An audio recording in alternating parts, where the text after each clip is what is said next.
আমার দয়ার নবী মুস্তাফা সাল্লাল্লাহু তাআলা আলাইহি ওয়াসাল্লাম হালিমা ছাগল নিয়ে আসার জন্য বন জঙ্গলে গিয়েছেন।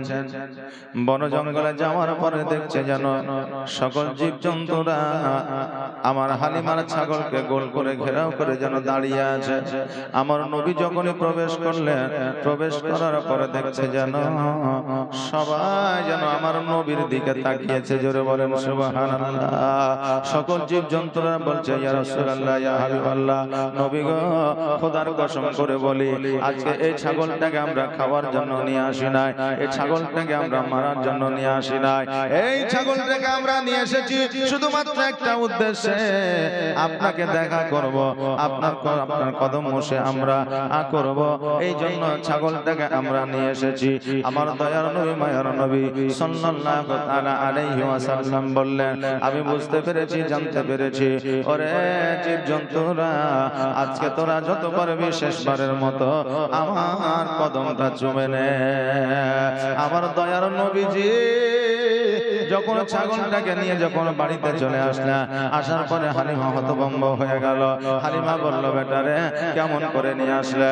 এত জীবজন্তু নিয়ে গেল ছাগলটাকে খাওয়ার জন্য, খাওয়া তো দূরের কথা, একটা আঘাত পর্যন্ত না, তুমি কেমন করে নিয়ে আসলে বলো? হালিমা যখন এই কথা বললে, আমার দয়ার নবী মায়ার নবী সাল্লাল্লাহু তাআলা আলাইহি ওয়াসাল্লাম বললেন, ও গো মা,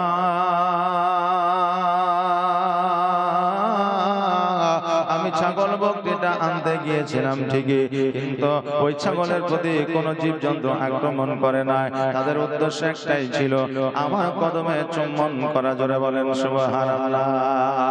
আমার হালিমা বললেন, বেটা তবুও দেখে শুনে একটু চলাফেরা করবা, না জানি কখন জঙ্গলের বাঘ ভাল্লুকেরা তোমাকে আক্রমণ করে দেবে, আর যদি তোমাকে আক্রমণ করে দেয়, আমি হালিমা মা আমিনাকে জবাব দিতে পারবো না। ও বাবাজি ভাইরা, তারপরে জুমরার সঙ্গে আমার দয়ার নবী মায়ার নবী সাল্লাল্লাহু তাআলা আলাইহি ওয়াসাল্লাম ছাগল বকরি চড়ানোর জন্য বাইর হয়েছে। এবার জঙ্গলের মধ্যে যেমন নিয়ে গেছে, অমনি যেন দুইজন মানুষ আমার নবীর ডানা ধরিয়া, হাত দুখানা ধরিয়া যেন পাহাড়ের উপরে নিয়ে চলে যাচ্ছে। পেছু পেছু যেন হযরতে নবী পাক সাল্লাল্লাহু আলাইহি ওয়াসাল্লামকে দেখার জন্য যেন জুমরাও যায়। এবার পাহাড়ের উপরে নিয়ে যাওয়ার পরে আমার নবীজিকে চিৎ করে শোয়া দিয়া গলা থেকে যেন নাভি পর্যন্ত কেটে দিয়েছে। দুই দিকের মাংস দুই দিকে দিয়েছে, মধ্য থেকে যেন দিলটাকে মনটাকে বাহির করেছে। এবার জুমরা মনে করে, আল্লাহ, আমার দুধ ভাই হয়তো আর বেঁচে নাই, আমার দুধ ভাই হয়তো আর বাঁচবে না। দুইজন মানুষ কোথা থেকে এসে আমার মোহাম্মদকে যেন কেটে দিয়েছে। জলদি করে বাড়িতে গেল। বাড়িতে যাওয়ার পরে আমার মা হালিমাকে বলতেছে, মা,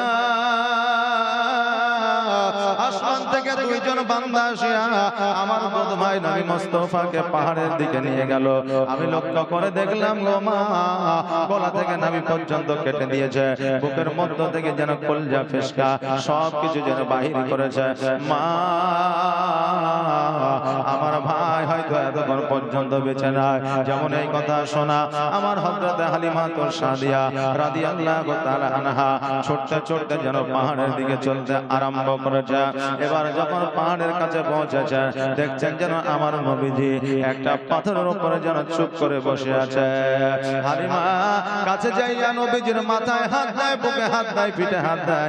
নবী আমার যেমন ছিল তেমনই আছে। আমার হালিমা বলছে, আরে বেটা মুহাম্মদ, আজকে নাকি তোমার গলা থেকে নাভি পর্যন্ত কেটে দিয়েছিল, তোমার বুকের মধ্যে থেকে মন্দির প্রাণ নাকি বের করেছিল। আমার নবীজি বলে, হ্যাঁ। হালিমা জানে মুহাম্মদ জীবনে কোনোদিন মিথ্যা বলে না, কালকেও বলবে না, কিয়ামত পর্যন্ত বলবে না। জোরে বলেন সুবহানাল্লাহ। জামাটা খুলে, পোশাকটা খুলে হালিমা যখন দেখতেছে আমার নবীর শরীরে কাটা তো দূরের কথা, একটা দাগ পর্যন্ত ছিল না। আমার নবী নবীজিকে বললে, ও মুহাম্মদ, তোমার বুকে তো একটা দাগ পর্যন্ত না, তুমি যে বলছো কেটেছো, কারণটা কি? আমার নবীজি বললে, মা গো, আজকে যারা আমার গলা থেকে পেট পর্যন্ত কেটেছিল তারা কিন্তু জগতের কোনো মানুষ ছিল না, তারা ছিল আল্লাহর ফেরেশতা। আজকে আমার গলা থেকে নাভি পর্যন্ত কেটে আমার ভিতর থেকে কলটাকে বাহির করে আমি জমজমের পানি দিয়া, হাউজে কাউসারের পানি দিয়া আমার ওই দিলটাকে ধুয়ে দিয়ে গেছে, যেন আমার মনের মধ্যে কোনো ময়লা না জমে যায়। জোরে বলেন সুবহানাল্লাহ। ওটাকে ধুয়ে গেছে গো মা। আমার যেই জায়গায় আমার দিল ছিল, মন ছিল, ওই জায়গায় পুনরায় আবার সেটিং করে দিয়েছে। আজকে আমার বুকের মধ্যে কাটা দাগ, কাটা তো দূরের কথা, একটু দাগ পর্যন্ত নাই আল্লাহর কুদরতে। আরে বাবা, জগতের কিছু মানুষ আছে যারা বলে থাকে নবী আমার মতো ছিল। আজকে যদি নবী তোমার মতো হইতো, নবীর কাটা দাগ দূর হয়ে গিয়েছিল, নবীর থুতু মুবারকে বরকত ছিল, জাবিরের বাড়িতে খাবারে বরকত দিয়েছিল। আমার নবী মুস্তাফা সাল্লাল্লাহু তাআলা আলাইহি ওয়াসাল্লাম যেই পথ দিয়ে যাইতো সেই পথে আপনার সোনা পরিণত হয়ে যেত। যেই নবীর থুতু মুবারক দিয়া আপনার কাফের বেদিনের চোখের যদি ফিরাইয়া দিয়েছিল, যেই পথ দিয়ে আমার নবী হেঁটে যেত সেই পথের আপনার বালুগুলো পর্যন্ত খুশবুতে ভরপুর হয়ে যাইত। আর আজকে তুমি বলো নবী আমার মতো ছিল, আজকে তোমার পার্শ্বে 2 দিন গোসল না করলে দাঁড়ানো যায় না।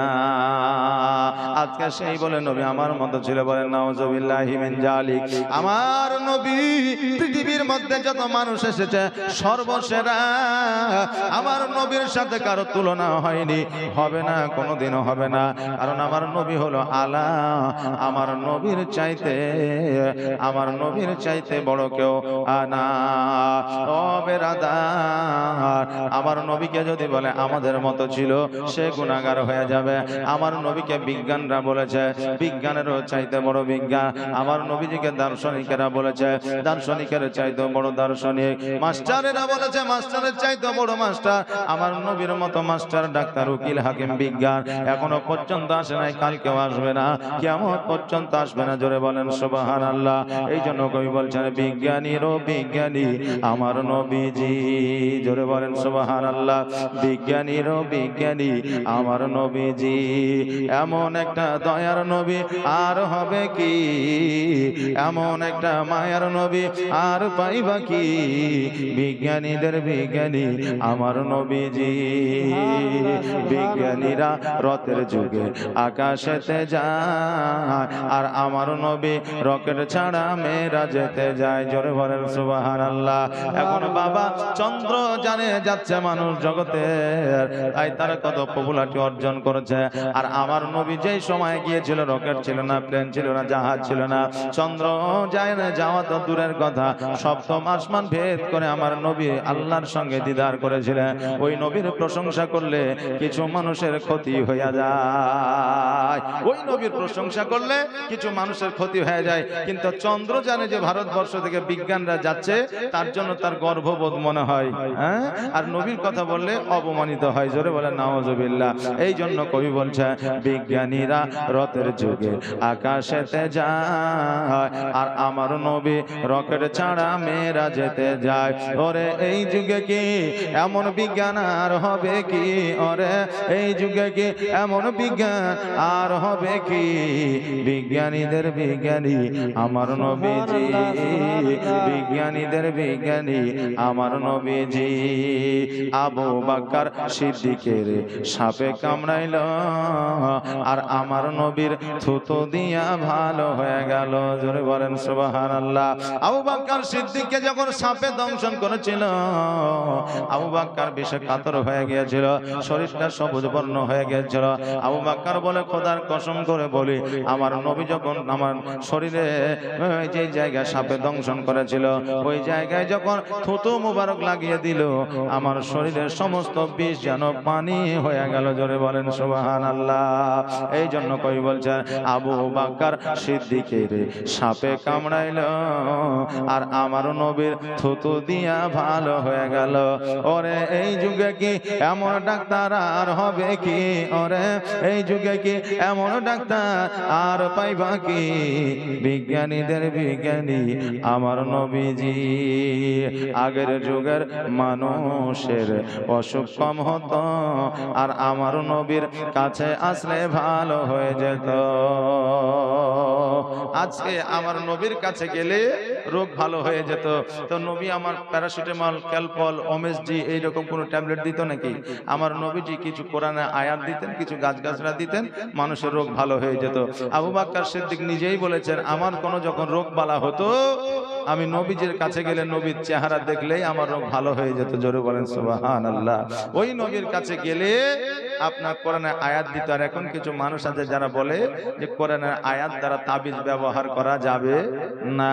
কিছুদিন আগে রাহুল ব্রাদার আপনার ফারাজিদের মানে আহলে হাদিসদের বক্তা, ও বলেছে যে তাবিজ ব্যবহার করা জায়েজ আছে, তাবিজ ব্যবহার করা যাবে, এটা বলেছে।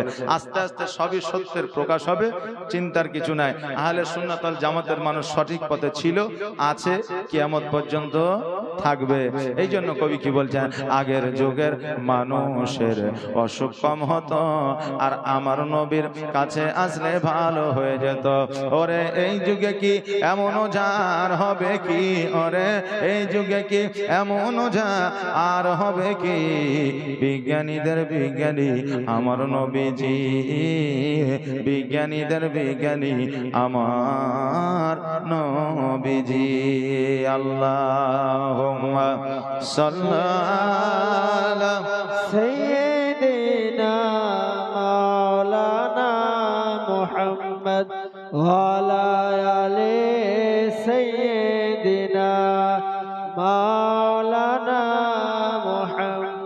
এ বাবাজি ভাইরা আমার দয়ার নবী মুস্তাফা সাল্লাল্লাহু তাআলা আলাইহি ওয়াসাল্লাম মা হালিমাকে বলে, মা গো, আজকে আমার দুইজন ফেরেশতা, আল্লাহর দুইজন ফেরেশতা এসেছিল, আমার গলা থেকে পেট পর্যন্ত কেটে দিয়েছিল, দাগ পর্যন্ত না। হালিমা বলে, মুহাম্মদ, তোমাকে আমার বাড়িতে রাখা যাবে না, এই জন্য রাখা যাবে না যে তোমার জন্য ক্ষতি হয়ে যায়, তোমার যদি কোনো রকমের কোনো যদি অ্যাক্সিডেন্ট ঘটে যায় আমি আমিনাকে জবাব দিতে পারবো না, আব্দুল মুত্তালিবকে জবাব দিতে পারবো না। অতএব মুহাম্মদ, আগামী কালকে তোমাকে তোমার মায়ের কাছে রেখে আসবো। মায়ের বাড়ির কথা বললে কে এমন সন্তান আছে খুশি হয় না, মায়ের বাড়ির কথা বললে কে এমন পুত্র আছে খুশি হয় না। আমার নবীজি খুশি হয়ে গেলে বলে, মা কখন যাইতে হবে? বলে, আগামী কালকে সকাল বেলায় রওনা হয়ে যাব। হালিমা আমার নবীজিকে বললেন, মুহাম্মদ, আগামী কালকে তোমাকে বাহির হয়ে যেতে হবে, আগামী কাল তোমার মায়ের বাড়িতে তোমাকে রেখে দিয়ে আসবো। ও মুহাম্মদ, আজকে তোমাকে এই জায়গায় রাখা যাবে না, এই জন্য রাখা যাবে না, এই জায়গায় রাখলে পারে তোমার যদি কোনো অ্যাক্সিডেন্ট ঘটে যায়, তোমার যদি কোনো রকমের যদি আঘাত ঘটে যায়, তোমার যদি কোনো রকমের কোনো বাকযন্ত্র যদি তোমাকে আক্রমণ করে দেয়, আমি মা আমিনাকে জবাব দিতে পারবো না, আব্দুল মুত্তালিবকে জবাব দিতে পারবো না। আমার নবীজি বলে, মা কবে আমি মক্কার দিকে রওনা হব? বলে, আগামী কালকে তুমি রওনা হয়ে যাবা। আমার নবীজি বড় খুশি হইলেন, মায়ের কাছে যাবেন বহুদিন পরে। যেই মা অনেকদিন আমার নবীজিকে দেখে না, আমার নবীজি মা আমিনাকে দেখে নাই, সকাল হয়েছে, আমার মা হালিমা গোসল বানিয়ে দিয়েছে, সুরমা লাগিয়ে দিয়েছে, আজ যেন জামা পরাইয়া দিয়েছে। খালি আপনার হালিমা আঙ্গুলখানা ধরে মরুভূমি দিয়ে যেন মক্কা নগরের দিকে রওনা হয়ে গেলে গুটি গুটি পায়ে যেন চলতে আরম্ভ করেছে। মধ্যস্থলে যখন গিয়েছে, হালিমা বলতেছে, মুহাম্মদ, আসো আসো, আমরা এই জায়গায় একটু আরাম করে নি, এই জন্য একটু আরাম করে নি, অনেকটা পথ আমরা অতিক্রম করে এসেছি, শরীরে একটু পেরেশানি চলে এসেছে। নবী আমার বলে, মা আজকে তোমার শরীরে যদি পেরেশানি চলে আসে তুমি আরাম করো, কোনো অসুবিধা নাই, আমি তোমার পাশেই বসে থাকবো। হালিমা একটা গাছে হিলান দিয়ে যেন চোখটা বন্ধ করে আরাম করতেছে, এমন অবস্থায় যেন বাবা ঘুম চলে এসেছে। আর আমার নবীজি এই দিকে ওই দিকে আপনার লক্ষ্য করতেছে, হঠাৎ করে দেখছে যেন একটা ঘর মরুভূমির মধ্যে আছে। এবার আশেপাশে কোনো বাড়ি নাই, ঘর নাই, একটাই মাত্র ঘর। আমার নবী যে চিন্তা করে, আল্লাহ এই ঘরের মধ্যে কি আছে আমি নবী দেখব। যতক্ষণ পর্যন্ত না দেখব ততক্ষণ পর্যন্ত আমি নবী আমার শান্তি থাকবে না। নবী আমার গুটি গুটি পায়ে ওই জায়গাতে গেলেন। যাওয়ার পরে আপনার যেমনই দরওয়াজাটায় হাত দিয়েছে অমনি যেন দরওয়াজাটা খুলে গিয়া ওই ঘরের মধ্য থেকে শত শত মূর্তি আমার নবীর পায়ের তলে যেন মুখ থুবড়ে পড়েছে। জোরে বলেন সুবহানাল্লাহ। সঙ্গে সঙ্গে ওই পূজারী, সঙ্গে সঙ্গে পুরোহিত আমার নবীর হাতখানা ধরেছে। আমার নবীর হাতখানা ধরার পরে বলতেছে, মুহাম্মদ এ বাচ্চা, আজকে এই মূর্তি পূজা গেল তুমি কেন ভাঙলে? নবী আমার বলে, শোনো গো, আমি আজকে মূর্তি পূজাগুলো ভাঙি নাই, কারণ এত বড় মূর্তি আমি বাচ্চা ছেলে কেমন করে ভাঙবো, আমার দ্বারা এটা সম্ভব নয়। পুরোহিত বলে, শোনো, আজকে এই জায়গায় কোনো মানুষ নাই, জন না, তুমি যেহেতু আছো আজকে দরওয়াজা তুমি খুলেছ, আজকে তোমার দরওয়াজা খোলার কারণে আজকে তোমাকে আমি বন্দী করে রাখবো। গ্রামের লোকেরা, শহরবাসীরা এসে যখন জিজ্ঞাসা করবে মূর্তিগুলা কেমন করে ভাঙবো, ভাঙলো আমি তোমাকে দেখায় দিব এই বাচ্চাটি ভেঙেছে, নইলে আমি জবাব দিতে পারবো না। আমার দয়ার নবী, মায়ার নবী সাল্লাল্লাহু তাআলা আলাইহি ওয়াসাল্লামকে একটা ঘরের মধ্যে বাবা বন্ধ করে রেখে দিল। এইদিকে হালিমা ঘুমটা যেন ভেঙে গেছে। ডান দিকে তাকাই নবী না, বাম দিকে তাকাই নবী না, সামনে তাকাই নবীকে দেখা যায় না, পেছনে তাকাই নবীকে দেখা যায় না।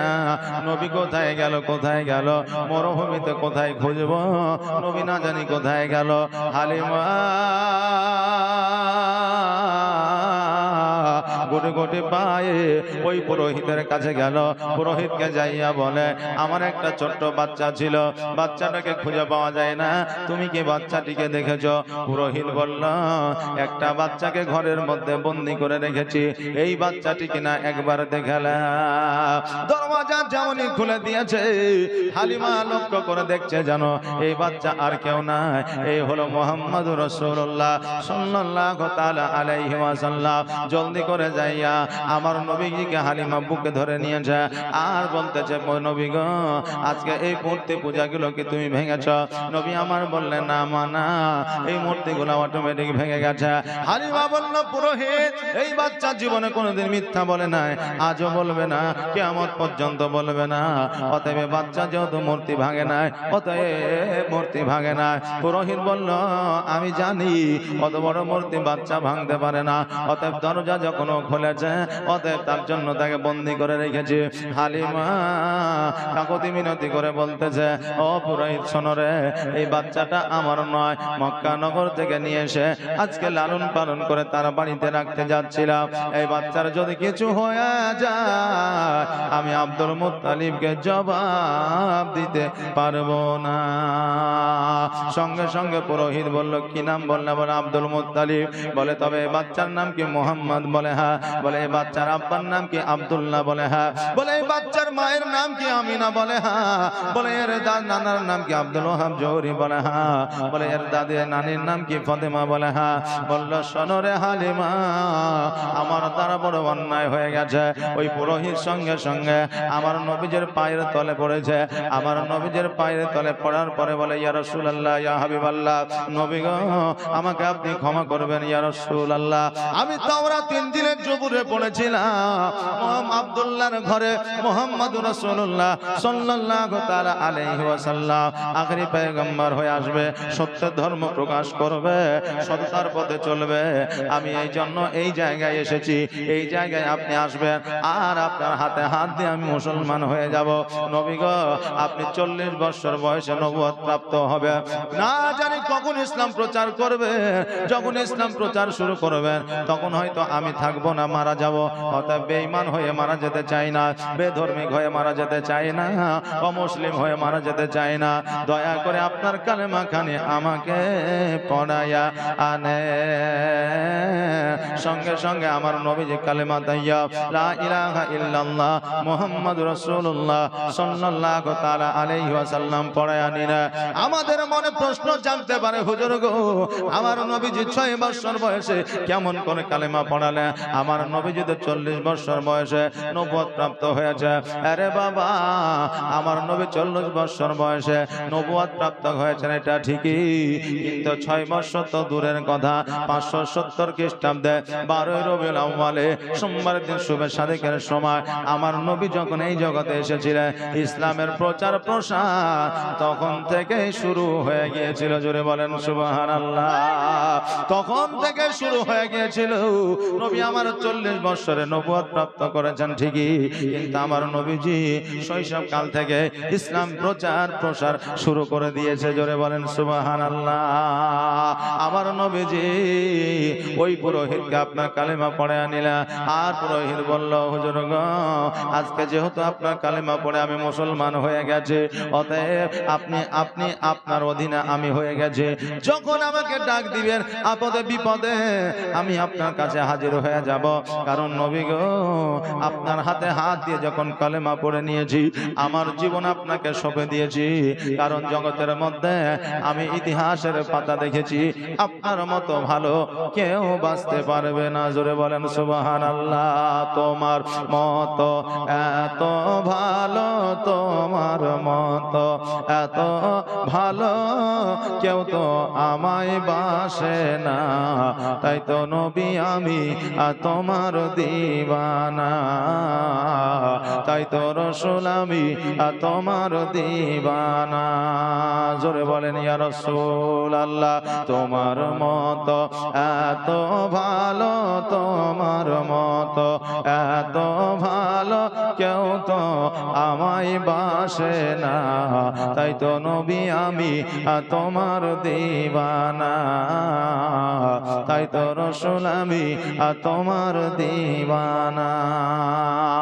ও কি শুনেছি কিতাবের লেখা,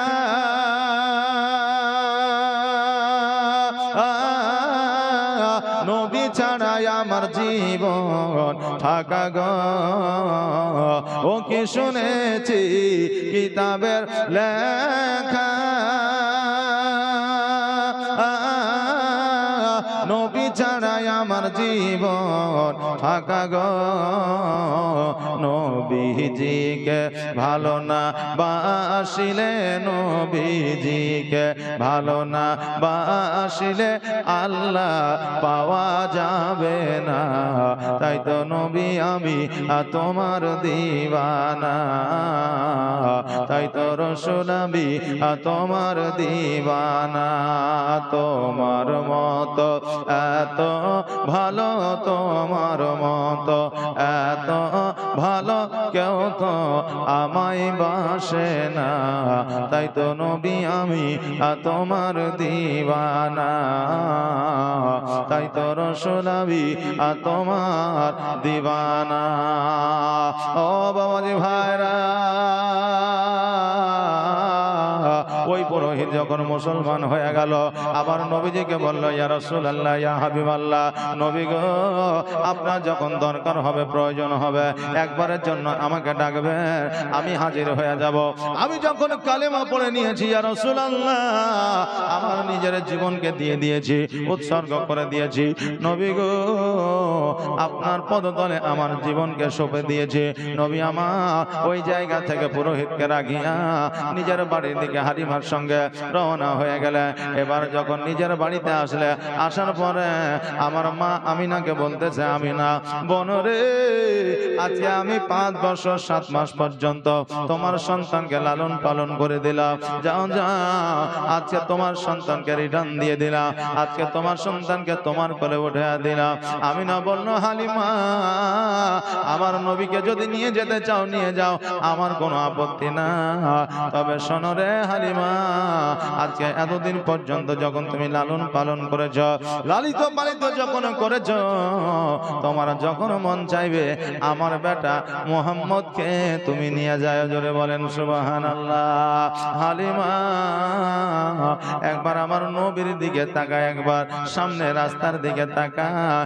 আহারে বাবা, সন্তান তো দূরের কথা, আমার নবী তো দূরের কথা, আজকে বাবা জগতের মধ্যে কুরবানির জন্য আমার মা বোনেরা যে ছাগলটা আপনার আপনার পোষে, যে ছাগলটা আপনার দেখভাল করে, কুরবানির দিন যখন কুরবানি দেওয়ার জন্য নিয়ে যায়, আমার অনেক মা বোনেরা আছে চোখের পানি ফেলায় কাঁদে, কারণ ওই ছাগলটার উপরে মায়া বেসে যায়, দয়া বসে যায়।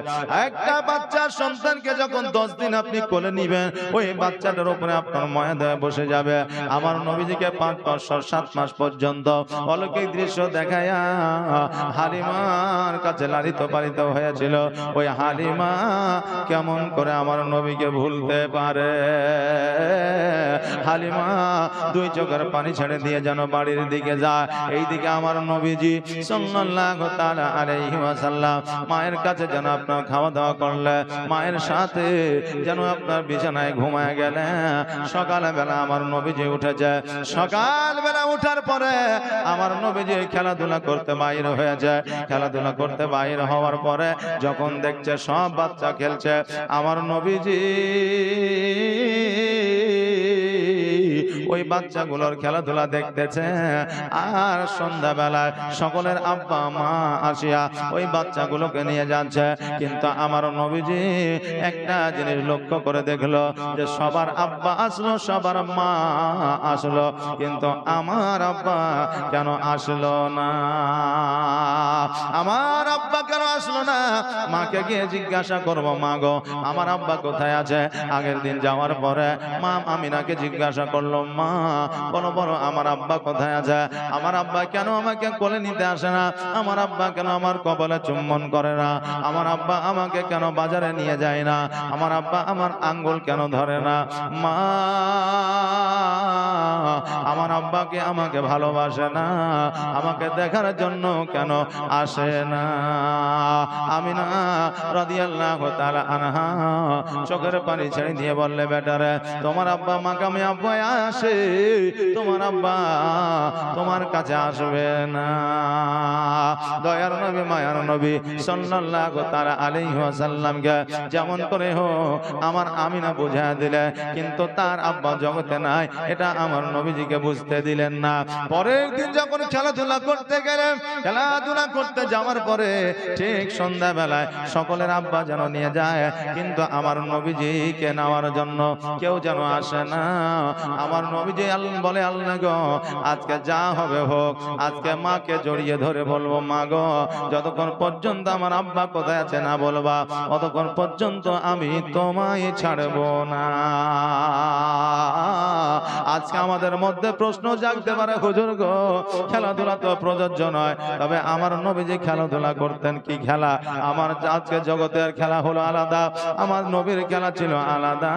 বাচ্চাদেরকে নিয়ে খেলাধুলা করতে করতে একটা খেলাধুলার উপর আপনার উদ্দেশ্য করেছিল। ওই সময় ছিল জাহেলিয়াতের সময়, ওই সময় নারীদের হাট হতো, মেয়েদের হাট হতো, ভাই বিক্রি করতো বোনকে, মা বিক্রি করতো কন্যাকে, বাপ বিক্রি করতো বেটিকে, এইদিকে স্বামী বিক্রি করতো স্ত্রীকে। এখন যেমন ছাগল গরুর হাট আছে, ওই রকম বাবা মেয়েদের হাট ছিল, মেয়েদেরকে কেনা বেচা করা হতো। আমার নবীজি 6 বছর বয়সে খেলাধুলার মাধ্যম দিয়া আমার নবীজি জীবনের সর্বপ্রথম ওই নারীর হাটটা বন্ধ করেছিল। জোরে বলেন সুবহানাল্লাহ। ওই মহিলাদের কেনা বেচার জায়গাটা বন্ধ করেছিল, আর মহিলাদের সম্মানে সম্মানিত করেছিল। মহিলাদের আপনার মান ও ইজ্জত সম্মানকে আমার নবীজি বাড়িয়েছিল। আমার নবীজি এই রকম খেলা খেলতেন, যেই খেলা হতো শরীয়ত মোতাবেক, যেই খেলায় মানুষের উপকার হবে, ক্ষতি হবে না, এই রকম খেলা খেলতো। আমার নবীজি বাড়িতে গেল, যাওয়ার পরে মা আমিনাকে বলতেছে, মা আজকে আমি তোমাকে একটা প্রশ্ন করতে চাই। আমিনা বলল, বেটা কি এমন প্রশ্ন বলো? নবী আমার বললেন, মা প্রশ্নটা আমি করব, সঠিক জবাবটা দিবা। আমিনা বলল, ঠিক আছে বেটা বলো। আমার নবীজি বলে, মা সত্য করে বলো, সঠিক করে বলো, আমার আব্বা কোথায় আছে? আমার আব্বাকে আসবে না, আমার আব্বাকে আমাকে কোলে নিবে না, আমার আব্বাকে আমার কপালে চুম্বন করবে না, আমার আব্বা আমার কি গোসল বানায়া দিবে না? মা গো অন্যান্য সন্তানদের আব্বা যখন আসিয়া তাদেরকে ঘাড়ে করে নিয়ে যাচ্ছে, কোলে করে নিয়ে যাচ্ছে, আঙুল ধরে নিয়ে যাচ্ছে, আমি নবী আমার বুকটা যেন ফেটে যাচ্ছে। আমার হালিমা যখন এই কথা শুনলে, আমার হালিমা তো আমার আমিনা যখন এই কথা শুনলে, আমিনার দুই চোখ দিয়ে যেন অশ্রু ঝরে গেল, দুই চোখ দিয়ে যেন পানি ঝরে যায়। আমিনা বলতেছে, আল্লাহ গো, আমার এই সন্তানের প্রশ্নের সম্মুখীন আমাকে হতে হলো, আমি কেমন করে আমার সন্তানের প্রশ্নের উত্তর দিব? আজকে যখন বলবো তোমার আব্বা জগতের মধ্যে না, তখন আমার সন্তান কষ্ট পেয়ে যাবে, আর আমার সন্তান যদি কষ্ট পেয়ে যায়, আমি আমিনা সহ্য করতে পারবো না। আমার নবীজি বলে, মা দুই চোখের পানি ছেড়ে দিয়ে কেন কাঁদো? ওগো মা জননী, আজকে যতক্ষণ পর্যন্ত না বলবা আমার আব্বা কোথায় আছে, আমি নবীজি ততক্ষণ পর্যন্ত তোমার আঁচল ছাড়বো না। জোরে বলেন সুবহানাল্লাহ। আর শিশু নবী কেন্দে কেন্দে মায়ের কাছে কয়, বলো বলো আম্মা জান আমার আব্বা জান কোথায়? শিশু নবী কেন্দে কেন্দে মায়ের কাছে কয়, বলো বলো আম্মা জান আমার আব্বা জান কোথায়? আর সন্ধ্যা বেলায় খেলার শেষে সব ছেলেদের পিতা এসে, আর সন্ধ্যা বেলা খেলার শেষে সব ছেলেদের পিতা এসে আমার খেলার সাথী ভাইদের সঙ্গে নিয়ে যায়, বলো বলো আম্মা জান আমার আব্বা জান কোথায়? শিশু নবী কেন্দে কেন্দে মায়ের কাছে কয়, বলো বলো আম্মা জান আমার আব্বা জান কোথায়? আর ধাত্রী বাড়িতে যখন ছিলাম, পিতাকে না দেখতে পেলাম। আর ধাত্রী বাড়িতে যখন ছিলাম, পিতাকে না দেখতে পেলাম। আর বাড়িতে আসিয়া আমি দেখি না তাহার, বলো বলো আম্মা জান আমার আব্বা জান কোথায়?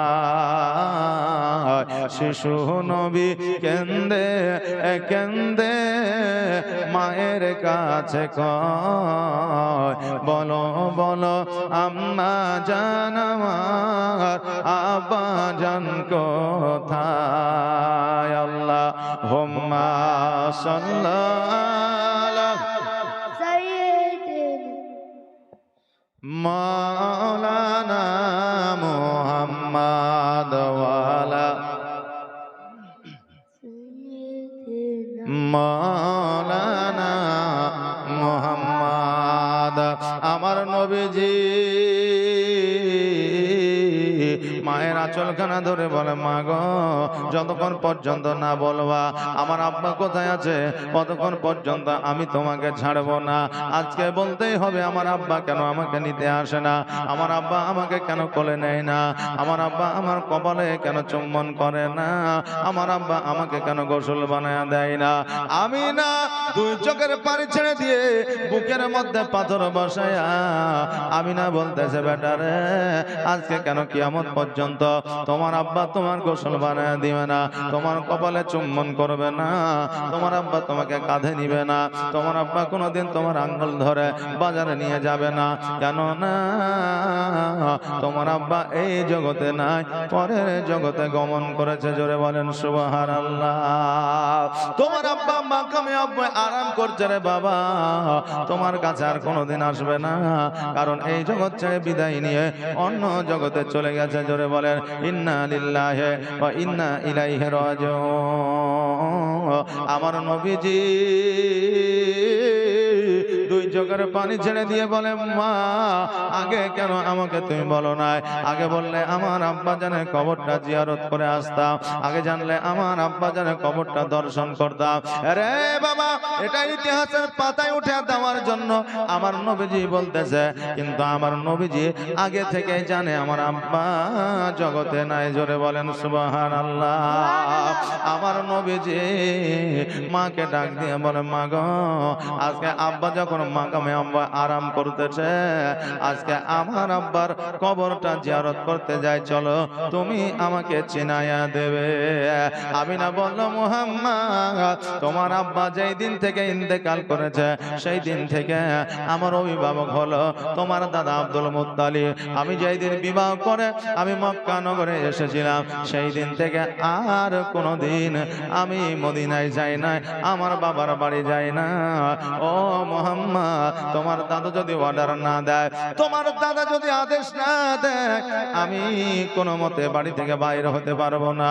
আমার নবীজি বলেন, মা আমার অর্ডার নেওয়ার দায়িত্ব আমার, আদেশ নেওয়ার দায়িত্ব আমার। কেননা মা গো, আমার দাদু আমাকে অনেক ভালোবাসে।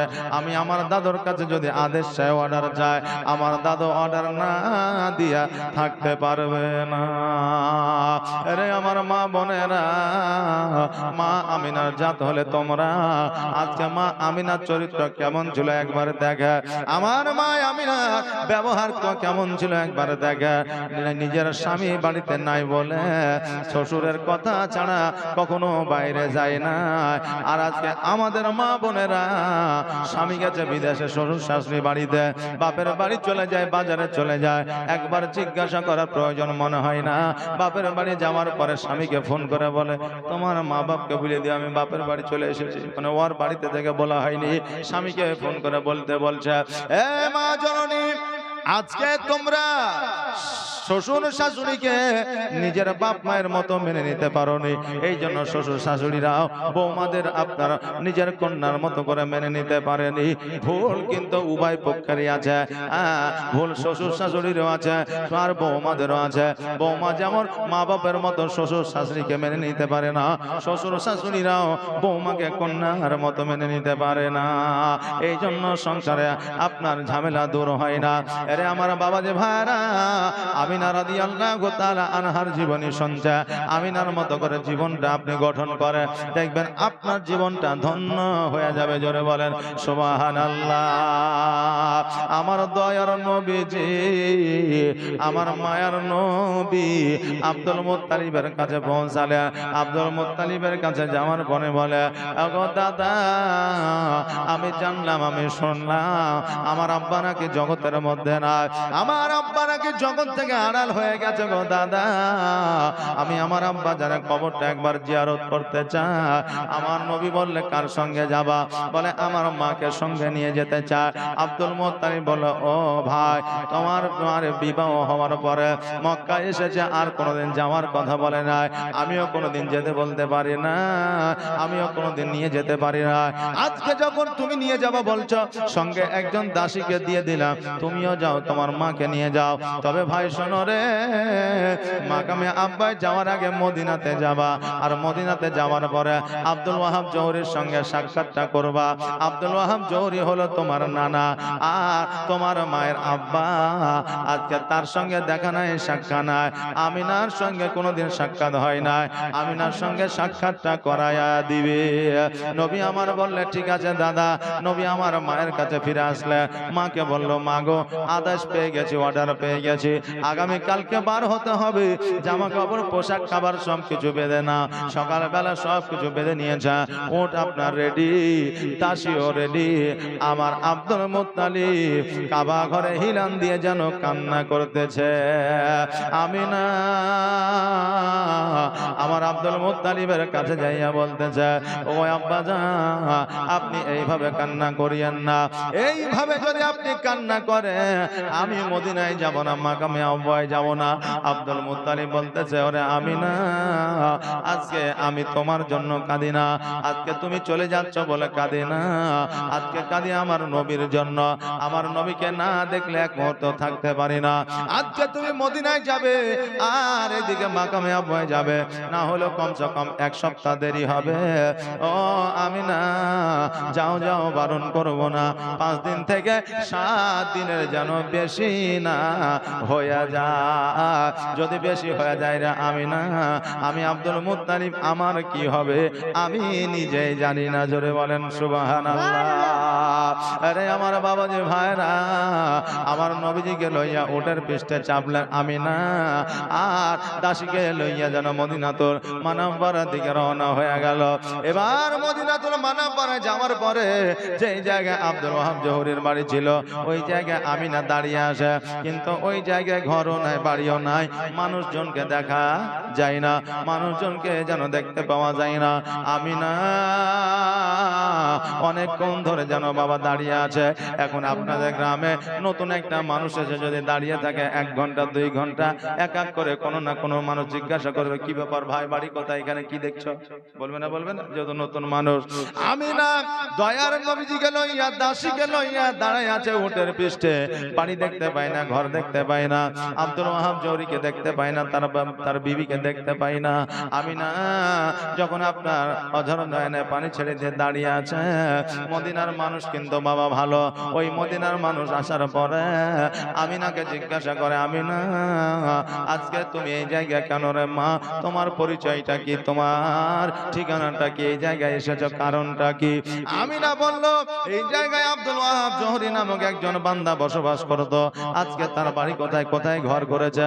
মদিনাবাসীরা বলল, শোনো রে মা, আজকে আব্দুল ওয়াহাব জহুরী আর জগতের মধ্যে বেঁচে না।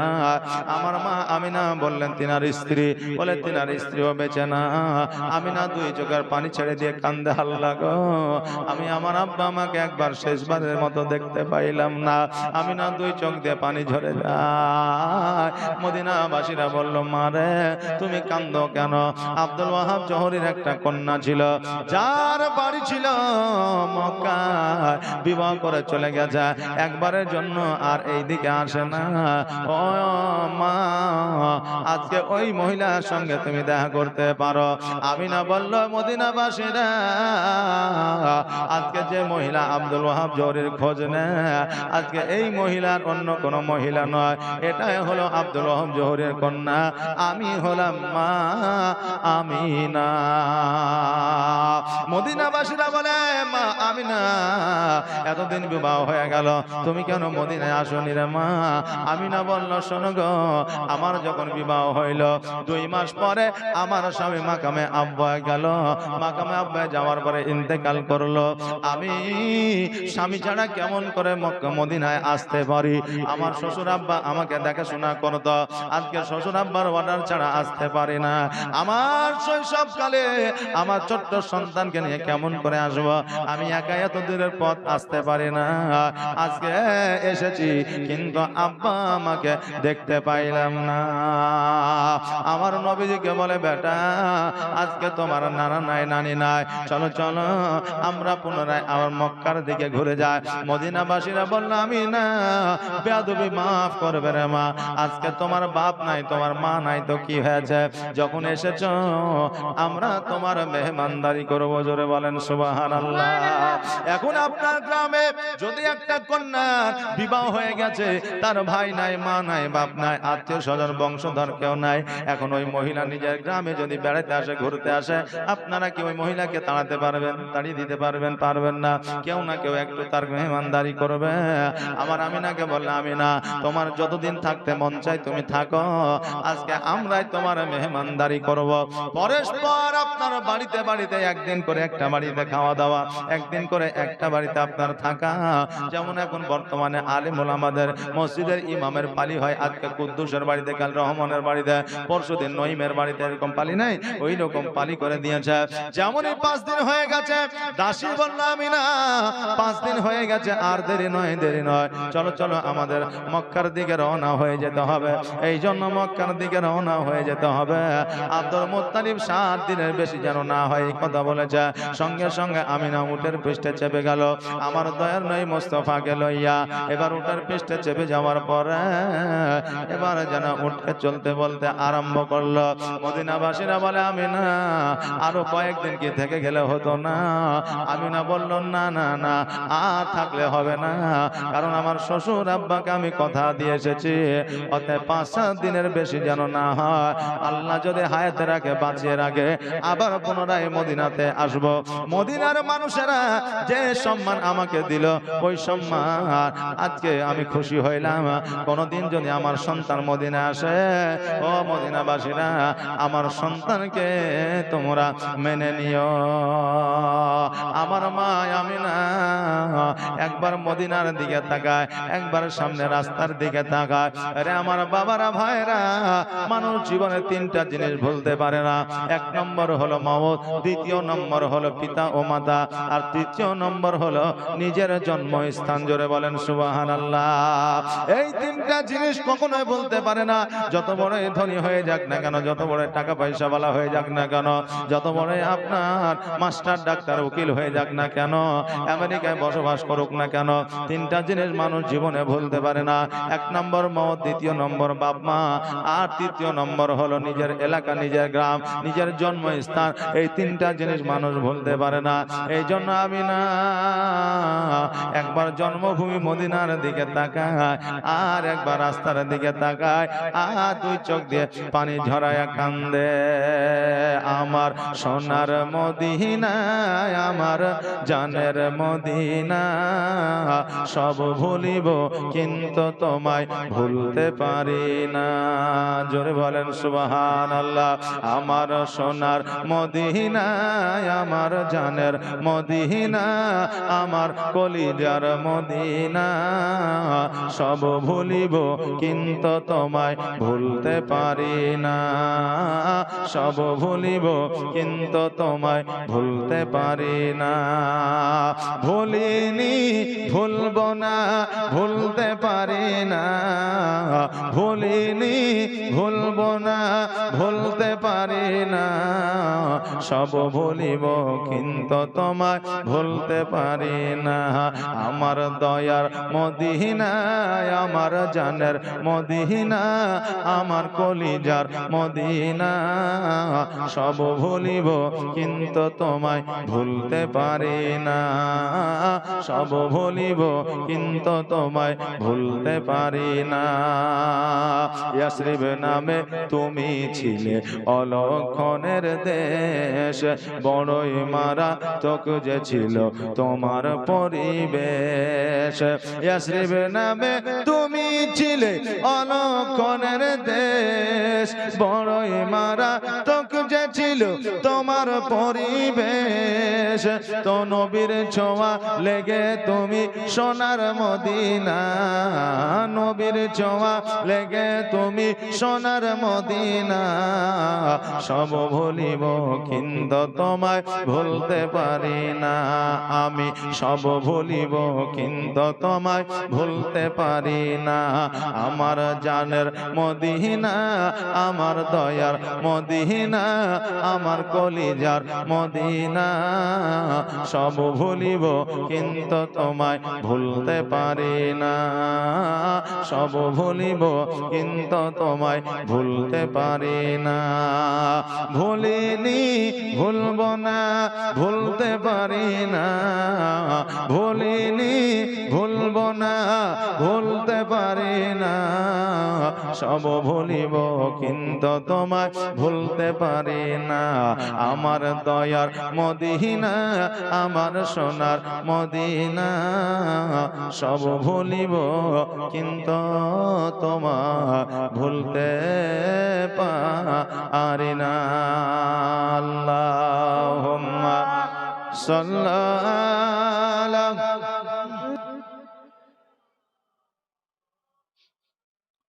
মুহাম্মাদ ওয়া আলা আলে।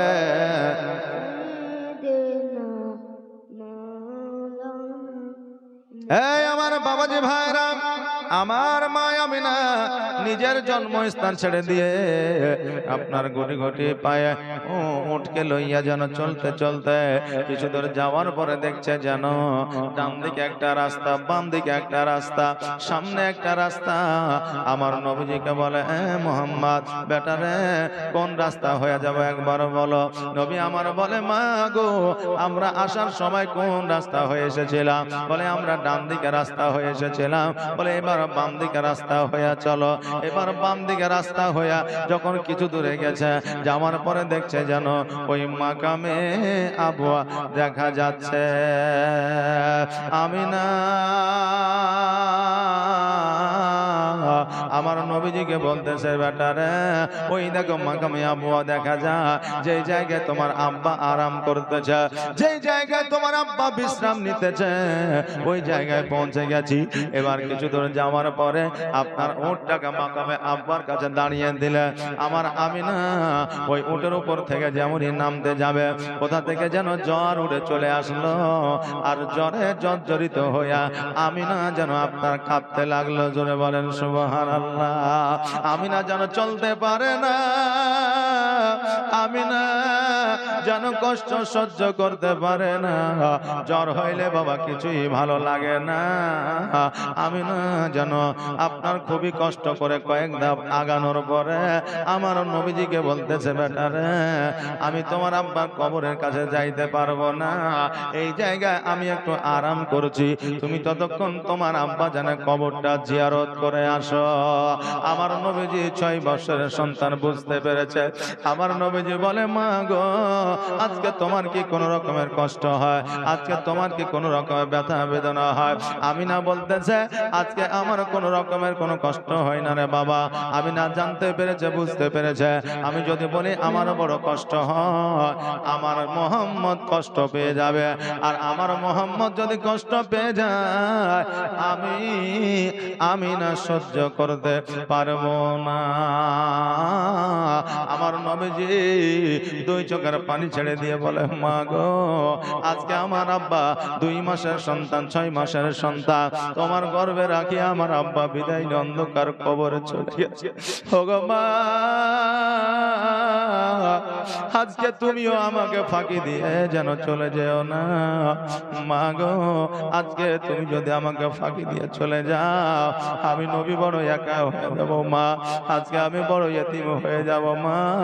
আজকে আমাকে দেখার মতো কেউ থাকবে না, আমাকে গোসল বানিয়ে দেওয়ার মতো কেউ থাকবে না, আমাকে খাবার খাইয়ে দিবে এরকম কেউ থাকবে না। মা গো, খাবারের জন্য মানুষের দ্বারে দ্বারে ঘুরবো। ওগো মা, আজকে আমাকে তুমিও ফাঁকি দিয়ে যাও না, কারণ তুমি ফাঁকি দিয়ে গেলে মা আমি নবী সহ্য করতে পারবো না। আমি না বলে, বেটা শোনো, আজকে আমি বলছি আমি যাব না রে বেটা, যাও যাও, তুমি জলদি করে তোমার আব্বার কবরটা জিয়ারত করে এসো। নবী আমার বলল, মা গো, আবার হয়তো পরে আসবো, চলো বাড়িতে যাই। মা, তোমার শরীরটা অসুস্থ মা, আমি বুঝতে পারছি, আজকে বাড়িতে গেলে হয়তো তোমার শরীরটা সুস্থ হয়ে যাবে। আমি না বলতেছে, বেটা মোহাম্মদ, আজকে এত কষ্ট করে তোমার আব্বার কবরটা জিয়ারত করতে এসেছ, তোমার আব্বার কবরটা জিয়ারত করে না, তারপরে আমরা সন্তান এবং মা আমরা বাড়িতে ফিরে যাব। নবী আমার বলে, মা, তোমার যদি কষ্ট হয় বলো, তোমাকে লইয়া তাড়াতাড়ি করে মক্কায় নিয়ে যাব।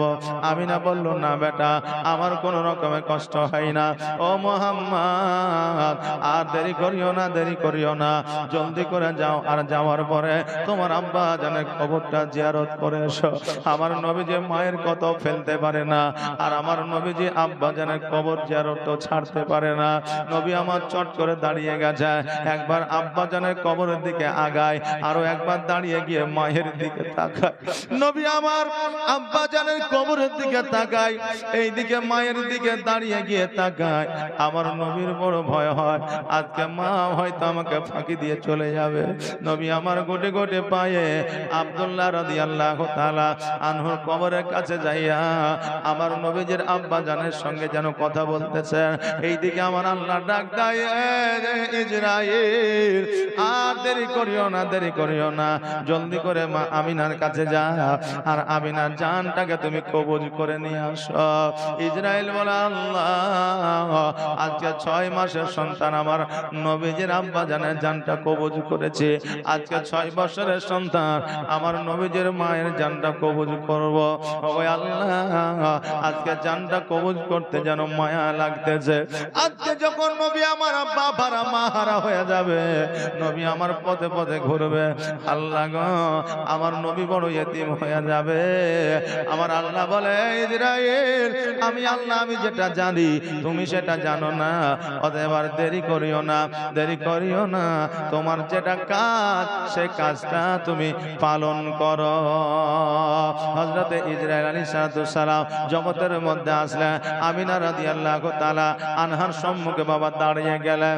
আমিনা 2 চোখের পানি ছেড়ে দিয়ে বলছে, ইসরাইল আমার সম্মুখে এসেছো কারণটা কি? আমার জিবরাইল বলে, আমিনা তুমি কি বুঝতে পারো না, বুঝতে পারো না, আমার আল্লাহ তোমার জানটাকে নিয়ে যেতে বলেছে। আমিনা বলে, ইসরাইল তবে আর দেরি কিসে, জলদি করে আমার প্রাণ পাখি নিয়ে যাও, নইলে আমার বেটা মোহাম্মদ যদি চলে আসে আমার জানটা নিয়ে যেতে দেবে না, আর যদি আমার সন্তান আমার কাছে চলে আসে আমিও প্রাণটা নিয়ে যেতে দেব না। অতএব আমার নবী আসার আগে আমার জানটাকে তুমি নিয়ে যাও, আমার নবী আসলে তোমাকে ছাড়বে না। জোরে বলেন সুবহানাল্লাহ।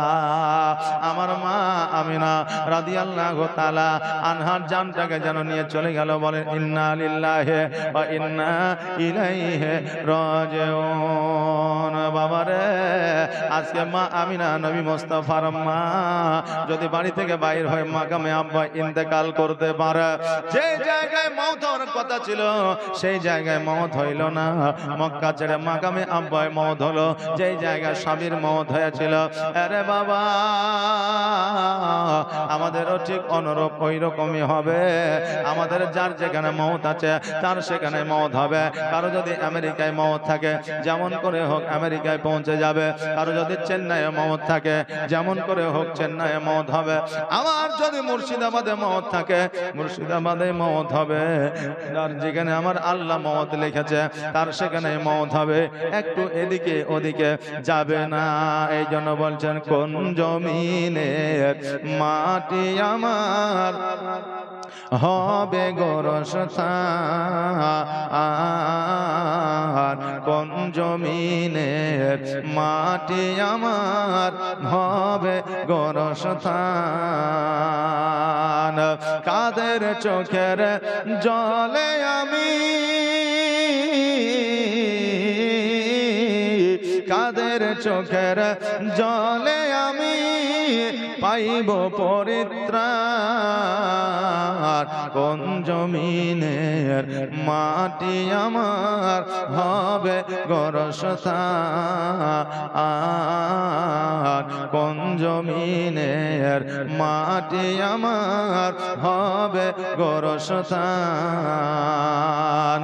কার কাঁধে চড়ে আমি কবর দেশে যাব, জানি না কার মোনা যাতে খোদার রহম পাব, কার কাঁধে চড়ে আমি কবর দেশে যাব, জানি না কার মোনা যাতে খোদার রহম পাব, কার কারণে করবে ক্ষমা,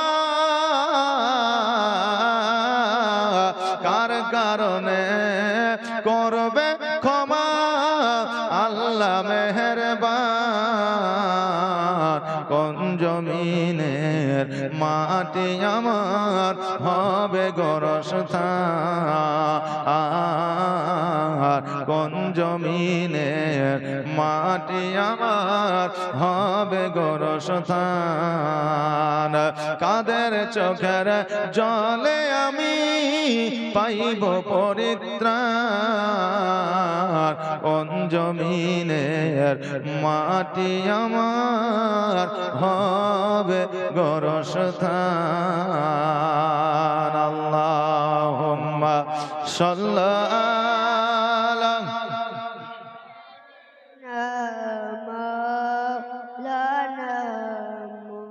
ওয়া আলা আলি সাইয়্যিদিনা মাওলানা মুহাম্মদ। বাবাজি ভাইরা, আমার নবী পাক সাল্লাল্লাহু তাআলা আলাইহি ওয়াসাল্লাম আব্বা জানের কবর জিয়ারতটা সমাপ্ত করলেন। আরে বাবা, আজকে আমরা যখন কবর জিয়ারত করতে যাই, কিছু বাতিল ফেরকার মানুষ আছে যারা বলে কবর জিয়ারত করা যাবে না, বলে কি বলে না, কবর জিয়ারত করা যাবে না। এরে ইহুদির দলের লোকেরা, এরে বাতিল ফেরকার মানুষেরা, আমার নবী যদি নিজের আব্বা জানের কবর দর্শন করতে পারে, না নিজের আব্বা জানের কবর জিয়ারত যদি করতে পারে, আমরা নবীর উম্মতি হইয়া কেন করতে পারি না? নবীজির ও আপনার আব্বা জানের কবর জিয়ারত করেছে। জিয়ারত শব্দের অর্থ হলো দর্শন করা। আজকে নবী যদি দর্শন করতে পারে, আমরা কেন দর্শন করতে পারি না? বাবা, আমার নবী যে কবর জিয়ারতের শেষে মায়ের কাছে আসিয়া দেখতে যেন মা চোখ দুটো বন্ধ করে যেন বাবা আরাম করতে চায়। আমার নবীজি বসে গিয়া নবীজির মায়ের মাথায় হাত দিয়া নবী আমার মা মা মা মা বলে ডাকে, কেন না মা সাড়া দেয় না? এই জন্য সাড়া দেয় না যে মা আর জগতে না। নবী আমার দুই চোখের পানি ছেড়ে দিয়ে বলে, মা গো, আজকে আমি বললাম আমাকে ফাঁকি দিয়ে যেও না, আজকে তুমি ফাঁকি দিয়ে চলে গেলে। মা, আজকে আমি কার কাছে খাবারের জন্য যাব? আজকে আমি কাকে আমি গোসল করার জন্য বলবো? ও গো মা, আজকে আমি নবী, আমি কার কাছে ঘুমাবো? ও গো মা, আমি বাচ্চা ছেলে, আমি খাবারের জন্য কার কাছে যাব? মা গো, কেউ আমাকে খাবার দেবে, আবার কেউ না দিতেও পারে। সারাদিন অনাহারে আমি যাব গো মা, আজকে তুমি আমাকে খাইয়ে দিতা, আজকে থেকে খাওয়ানোর আর কেউ রইল না, আজকে থেকে তুমি গোসল বানিয়ে দিতা। মা গো, আজকে থেকে গোসল বানিয়ে দেওয়ার মতো কেউ রইল না। ও গো মা, আজকে তুমি আমাকে স্নেহ মায়া মমতা দিতা, আজকে থেকে স্নেহ মায়া মমতা পাইব না। দাসী বলল, মুহাম্মদ আর কেঁদো না, কেঁদো না, তুমি এত কান্না করলে তোমার শরীরটা খারাপ হবে। নবী আমার বলে, দাসী রে, আজকে আমার মা চলে গেছে, এই মায়ের জায়গা কেউ পূরণ করতে পারবে না। ও দাসী শোনো, আমি কেমন করে আমি মক্কায় যাব? আমাকে মক্কায় কে নিয়ে যাবে? আমার দাসী বলল, শোনো গো মুহাম্মদ, তোমার মা যখন ইহ জগৎ ছেড়ে পর জগৎ গমন করেছে, আমি দাসী যতক্ষণ পর্যন্ত বেঁচে আছি, হায়াতে আছি, ততক্ষণ পর্যন্ত আমি আব্দুল মুত্তালিবের কাছে তোমাকে পৌঁছে দিব। জোরে বলেন সুবহানাল্লাহ। বাবাজি ভাইরা, এবার আমার দয়ার নবীজি ওই মাকামে আব্বার কিছু মানুষজনকে ডাকলেন, ডাকার পরে দাফন কাফনের ব্যবস্থা করলেন। একদিকে আব্বা জানের কবর, একদিকে মায়ের কবর। আজকে বাবাজি ভাইরা, আমার মা আমিনার শরীরে যে আপনার কাফন দেওয়া হলো, আমার প্রাণের দয়ার নবী তুমি দাও না কেন দেখা? তোমায় ছেড়ে আর কত কার রইব আমি একা গো নবী, রইব আমি একা।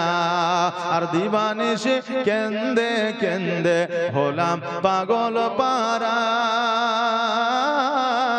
আর কেউ জানে না কান্দি কেন, আমি যে কি হারা গো নবী আমি যে কি হারা। আর শোনরে আকাশ শোনরে বাতাস, আর শোনরে আকাশ শোনরে বাতাস, হারালাম মোর নবীজিকে এই জীবনে দেখব নাকি। আর তোমার নূরের ছবি গো নবী, তোমার নূরের ছবি।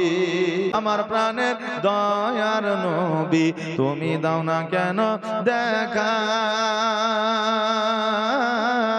তোমায় ছেড়ে আর কত কাল রইব আমি একা গো নবী, রইব আমি একা। আমার প্রাণের দয়ার নবী তুমি দাও না কেন দেখা, তোমায় ছেড়ে আর কত কাল আর রইব আমি একা গো নবী, রইব আমি একা। আর কতই আঘাত দিয়েছিল, কতই যন্ত্রণা দিয়েছিল হাবশী দেশের মানুষ, কতই ব্যথা পেয়েছিল। আর কলমা দরুদ লয়ে মুখে নবীর ওয়াজুদ লয়ে হাতে আমি যে হয়েছি রওয়ানা, সোনার মদিনা দয়ার মদিনা, দয়ার মদিনা সোনার মদিনা। ওই দেখো জঙ্গলে শুয়ে আছে নবীর দিবানা, বাঘ বলে আমি তোমায় যে খাবো না। জোরে বলেন সুবহানাল্লাহ। ওই দেখো জঙ্গলে শুয়ে আছে নবীর দিবানা, বাঘ বলে আমি তোমায় যে খাবো না। কেননা তুমি যে সাফিনা দিবানা, নবীজির দিবানা। কলমা দরুদ লয়ে মুখে নবীর ওয়াজুদ লয়ে হাতে আমি যে হয়েছি রওয়ানা, সোনার মদিনা দয়ার মদিনা, দয়ার মদিনা সোনার মদিনা। আল্লাহুম্মা সাল্লি মাওলানা মুহাম্মদ ওয়া আলা আলে সাইয়্যিদিনা মাওলানা মুহাম্মদ। বাবা রে ভাইরা, আমার মা আমিনা রাদিয়াল্লাহু তাআলা আনহার যেন কাফন দাফনের ব্যবস্থা করে। আমার নবীজি যেন কাঁদতে কাঁদতে উটের পৃষ্ঠে চেপে গেছে। উটের পৃষ্ঠে চেপে যাওয়ার পরে একবার মায়ের কবরের দিকে তাকায়, একবার সামনের দিকে তাকায়, আর দুই চোখের পানি ছেড়ে দিয়ে যেন কান্দে। নবী আমার যেন গুটি গুটি পায় উটকে নিয়ে আপনার চলতে থাকে। এইদিকে যখন মক্কায় পৌঁছে গেল, আমার নবীজি কাবা ঘরে হিরান দিয়ে বসে আছে। উটের পৃষ্ঠে থেকে আমার নবীকে যেমনি নামিয়ে দেওয়া, নবী আমার দৌড়াতে দৌড়াতে গিয়া আব্দুল মুত্তালিবের বুকের মধ্যে ঢুকে গিয়া যেন বাবা অজর নয়নে কাঁদতে শুরু করেছে। দাদা গো, আমার মা আসলো না, আমার মাকে নিয়ে আসতে পারলাম না। ও গো দাদা, আমার মা আর না, আমার মা ইন্তেকাল করেছে, ইহ জগৎ ছেড়ে পর জগৎ গমন করেছে। যেমন এই কথা বলা, আব্দুল মুত্তালিব অঝর নয়নে কান্না করতে আরম্ভ করলে। আব্দুল মুত্তালিব বলে, ভাই রে, তুমি এইভাবে কান্না করিও না, এইভাবে যদি কান্না করো আজকে তোমার শরীরটা খারাপ হবে, দুর্বল হয়ে যাবে, এত কান্না ভালো না। তবে বাবা রে, আমার নবীর কান্না আর আমাদের কান্না কি সমান? আমরা তো বুক বানিয়ে কাঁদি নাকি? আহারে চলে গেল, আহারে মরে গেল বলে কি বলে না? তারপরে আবার অনেকে আছে আল্লাহকে গালিগালাজ দিয়েও কাঁদে। কাঁদি। এরকম বান্দা নাই? আছে। আল্লাহ এই কি ছিল আমার কপালে, এই কাজ কেন করলে তুমি? তোমার যদি ক্ষমতায় থাকলে, পাওয়ার থাকলে আমার কথা কেন শুনলে না? এইরকম বাজে কথা, বাজে মন্তব্য করে আল্লাহকে বলে। আরে বাবা, এগুলো তো আপনার গুনাহ হয়ে যাবে। এর জন্য আপনার মুর্দা ব্যক্তি ভালোবাসার মানুষটার প্রতি আযাব শুরু হয়ে যাবে। এখন আমার মা বোনেরা কান্নাও করে, আবার কাজও করে। হয়তো বাড়িতে কেউ মারা গেল, মায়ের দেশে বা বাপের দেশে, এবার ফোন এসেছে, হ্যালো তোমার চাচি মারা গেছে। তখন মায়েরা কি করে? পরে আমার চাচি মরে গেছে।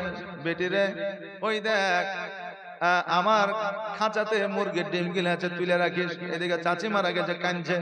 আবার বলছে 4টা পান বানিয়ে দেয়, কারণ পান খাইতে হবে রাস্তাতে। মানে কান্নাও চলছে, কথাও চলছে। কথা বুঝলেন না? এর এখন মডেল কান্না হচ্ছে, এদের মডেলিং কান্না, বুঝতে পারলেন? এর কান্না শুনতে পাবেন, আবার যদি কোনো কথা থাকে তাও শুনতে পাবেন। এই আমার মা বোনেরা, শরীয়তের মধ্যে এরকম কান্না নাই। কান্না হলে চোখ দিয়ে অস্ত্র ঝরে যাবে। কোরআন তেলাওয়াত করবে। যদি অতি কান্না যদি আসে, জোরে একটু হাও করে মাও করে কাঁদবে, একটু আওয়াজ দিয়ে কাঁদবে, কিন্তু কোন রকমের সুর দিয়ে কাঁদা যাবে না, কোন রকম কোকিল কণ্ঠ দিয়ে কাঁদা যাবে না, কথা বলতে বলতে কাঁদা যাবে না। আর মুর্দার জন্য দোয়া থাকবে। আমার মায়েদেরকে যত বলবে এই কথা কানে যাবে না। সুর করে না কাঁদলে তাদের কাঁদাই হবে না। কথা বললেন না? এরা সুর করে না কাঁদলে এদের কাঁদা হবে না, কান্না আসবে না। এই আমার মা বোনেরা, কান্না হলো, কেউ যদি আপনার আত্মীয় মরে যাও, কান্নার শরীয়তে কান্নার বিধান হলো, তোমার চোখ দিয়ে পানি ঝরবে, আর হাতে কোরআন থাকবে, কোরআন না থাকলেও দোয়া থাকবে, আর কালেমা শাহাদাত থাকবে। ওরে আমার মা বোনেরা, এইভাবে যদি কান্না করো, তোমার আত্মীয় স্বজনের ভালো হবে। জোরে বলেন সুবহানাল্লাহ। আব্দুল মুত্তালিব বলে, ভাই তুমি এইভাবে কান্না করিও না রে ভাই। এইভাবে যদি কান্না করো, তোমার শরীরটা খারাপ হয়ে যাবে। আমার আব্দুল মুত্তালিব আমার নবীজিকে বাড়িতে নিয়ে যাইয়া খুবই কষ্ট করিয়া, অনেক বুঝাইয়া কিছু খাবার খাওয়ালেন। এবার রাত্রি বেলায় বিছানায় নিয়ে শুয়ে আছে। আব্দুল মুত্তালিব লক্ষ্য করে দেখে, যখনই লক্ষ্য করছেন তখনই কান্না করছেন, যখনই লক্ষ্য করছেন তখনই কান্না করছেন। আমার আব্দুল মুত্তালিব বলে, ভাই তুমি এইভাবে কান্দিও না রে ভাই। তুমি যদি এইভাবে কাঁদো, আজকে তোমার কান্নার কারণে তোমার শরীরটা অসুস্থ হয়ে যাবে। আরে ভাই, আজকে তোমার মা নাই তো কি হয়েছে?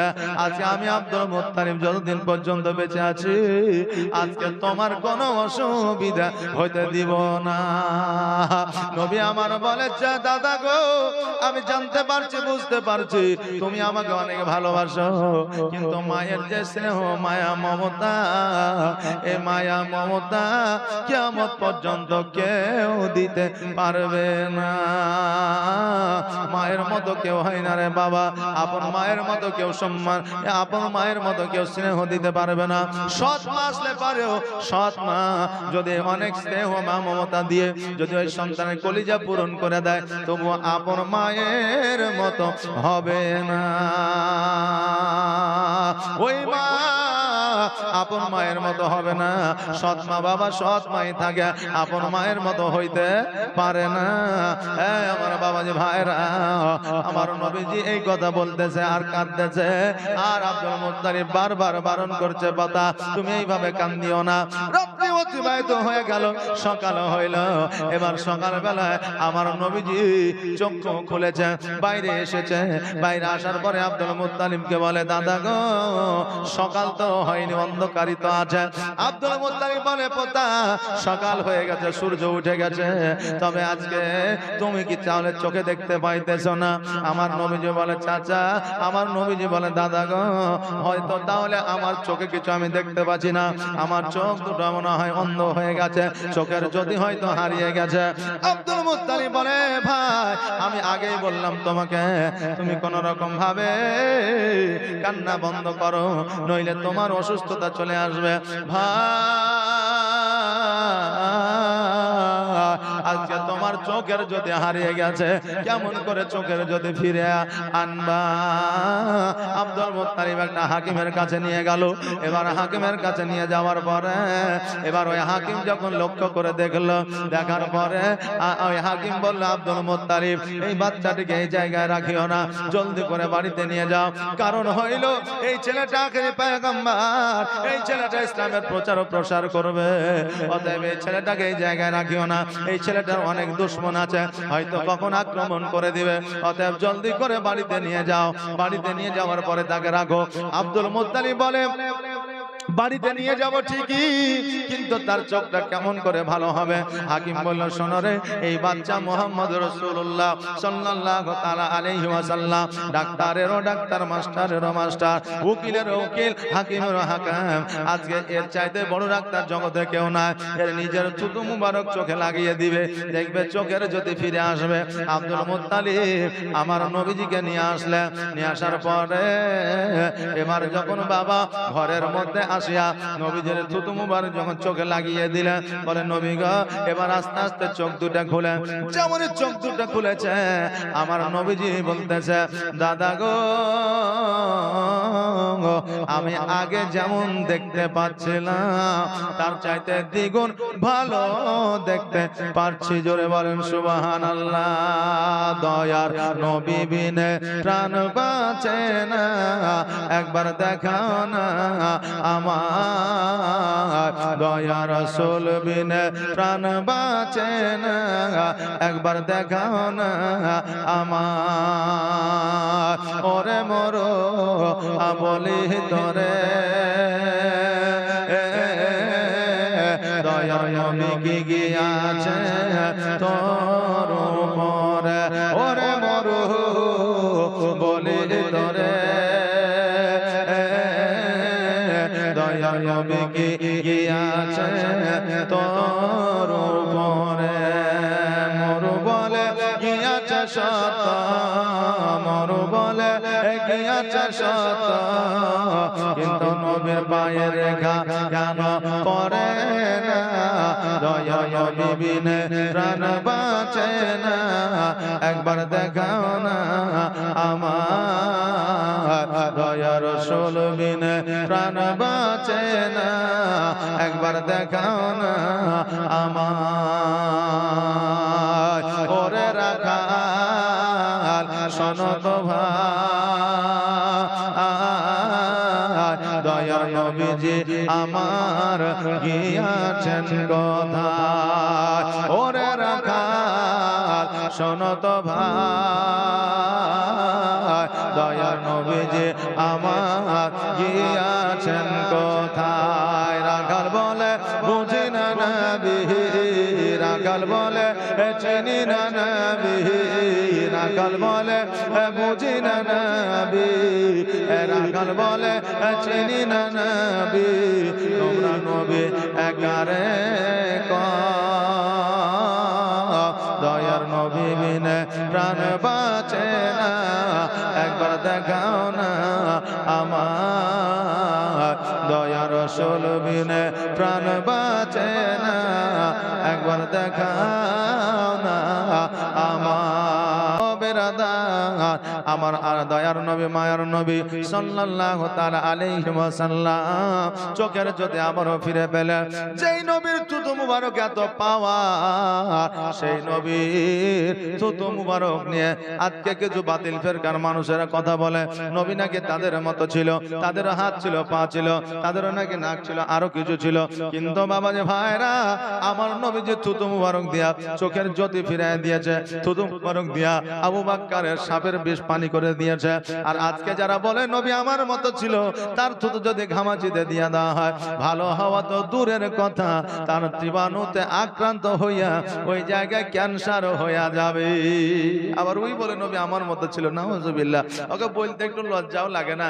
নবী আমার এক জায়গা জড় বস্তুকে অপর জায়গায় নিয়ে গেছে, চন্দ্রকে দুখণ্ডিত করেছে, পাথরকে কথা বলিয়েছে। নবী আমার জাবিরের বাড়িতে আপনার কিছু জবের আটা আর একটা বকরির আপনার গোস্ত সকল সাহাবীকে খাইয়েছে। পুনরায় আবার অতটাই আটা ছিল আর একটা বকরি আবার তৈরি করে দিয়েছে। জোরে বলেন সুবহান। সুবহানাল্লাহ। শুধু এটাই নয় যে জাবিরের বাড়িতে দুইটা সন্তানকে আপনার জবাই করে দিয়েছিল, ওই জাবিরের দুইটা সন্তানকেও আপনার জিন্দা করে দিয়েছিল। জোরে বলেন সুবহানাল্লাহ।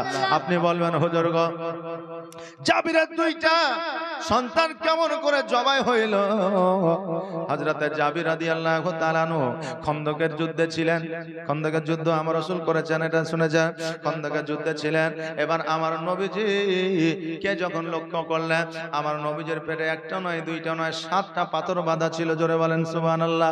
পাথর কেন বাঁধা থাকতো? আজকে ওই পাথর এই জন্য বাঁধা থাকতো খিদার কারণে। আমার নবীজি পাথর বেঁধে থেকেছিল আজকে থেকে 1446 হিজরি আগে। আর এখন আমরা অনলাইনের মধ্যে দেখছি, ফেসবুক টুইটারে দেখছি, আজকে সিরিয়ার মানুষেরা পেটে পাথর বেঁধে আছে। জোরে বলেন সুবহানাল্লাহ। আমার নবীর পেটে যখন পাথর দেখে নিল, এইদিকে জাবির কিন্তু বাড়িতে আসলো। বাড়িতে আসার পরে বলল, ওরে আমার গিন্নি, ওরে আমার বিবি, বাড়ি থেকে কিছু খাবার আছে? বলে হ্যাঁ আছে। কিছু জবের আটার একটা বকরি আছে। বলে কেন? বলে নবীজিকে দাওয়াত করে খাওয়াইতাম। বলে নবী যখন আসবে তো নবীকে দাওয়াত দিয়ে দাও। আদরের বকরিটা ছিল, কেটে দিব। জবের আটা হয়তো 4টা রুটি হবে, খাওয়াইয়া দিব, আমরা না হয় না খাবো। এবার আমার নবীজিকে বলছে, ইয়া রাসূলুল্লাহ, ইয়া হাবিবাল্লাহ, নবী গো বেয়াদবি মাফ করবেন ইয়া রাসূলুল্লাহ, আমার বাড়িতে আজকে আপনার দাওয়াত রইল। নবী আমার আলহামদুলিল্লাহ বলে দাঁড়িয়ে গেলেন, আর আওয়াজ দিয়ে বলে, রে আমার সাহাবীরা, তোমরা যতজন আছো তোমাদের সকলের দাওয়াত জাবিরের বাড়িতে রইল। জোরে বলেন সুবহানাল্লাহ। জাবিরের মনটা ধুক ধুক করছে যে মাত্র 4টা রুটি এতগুলো সাহাবী কেমন করে খাবে, আর কেমন করে খাবো? এবার বাড়িতে আসলো।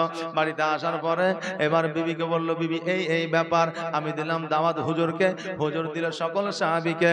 আমার হযরতে জাবিরের বিবি বলল, স্বামী গো, দাওয়াতটা আপনি দিয়েছেন না আমার নবী দিয়েছে? বলে নবী দিয়েছে। তো দাওয়াত আপনি নবীকে দিয়েছেন, নবীর সম্মান আপনি করবেন, আর নবী যাদেরকে দাওয়াত দিয়েছে নবীজি তাদের সম্মান করবে। জোরে বলেন সুবহানাল্লাহ। আরে বাবা, যদি আপনার দিনদার স্বামী হয়, দিনদার পরেশগারী স্ত্রী হয়, কারণ আমার আল্লাহ বলেছেন, ওয়া খালাকনাকুম আজওয়াজা, পৃথিবীর মধ্যে আমি যাহা কিছু তৈরি করেছি জোড়া জোড়া, আসমান তৈরি করেছি তো জমিন তৈরি করেছি, নারী তৈরি করেছি তো পুরুষ তৈরি করেছি, জিন তৈরি করেছি তো ইনসান তৈরি করেছি। জি, ওয়া খালাকনাকুম আজওয়াজা, যাবতীয় যা কিছু তৈরি করেছি জোড়া জোড়া করেছি। এক কথায় আপনার যে বিয়ে হবে কার সঙ্গে, এটা তখনই মিলাই দিয়েছে যখন আপনার রূহকে তৈরি করা হয়েছে। জোরে বলেন সুবহানাল্লাহ।